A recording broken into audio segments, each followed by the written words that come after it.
بسم الله الرحمن الرحيم نحمده ونصلي على رسوله الكريم.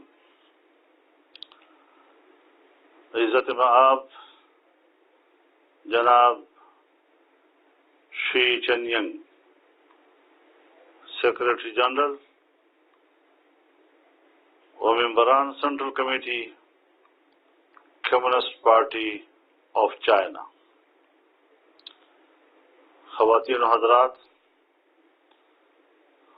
آج میں اپنے اور اپنی جماعت کے لیے کمیونسٹ پارٹی آف چائنا کی 7 سالہ تقریبات کے سلسلے میں منعقد کیے گئے اس بین الاقوامی آن لائن کانفرنس میں شرکت کو باعث اعزاز سمجھتا ہوں۔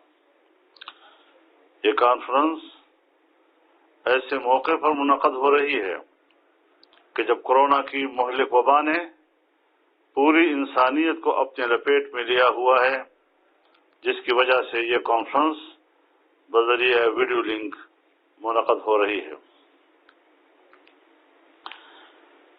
کمیونسٹ پارٹی آف چائنا کی 100 سالہ تاریخ عظیم رہنماؤں کی عوامی حقوق کے لیے عملی جدوجہد اور کامیابیوں سے مالا مال ہے۔ پارٹی نے ہر دور میں ایسے رہنما پیدا کیے جنہوں نے عوام کے حقوق کی جنگ لڑی اور انہوں نے اس پہ کامیابیاں حاصل کی۔ چین کی قیادت نے گزشتہ 70 سالوں میں جو اقتصادی اور معاشرتی ترقی حاصل کی وہ تاریخی ہے اور دنیا کے لیے مثال ہے۔ سن 1949 میں پیپلز ریپبلک آف چائنا کی بنیاد ڈالی گئی اور سرمایہ دارانہ اور جاگیردارانہ نظام کا خاتمہ کیا گیا۔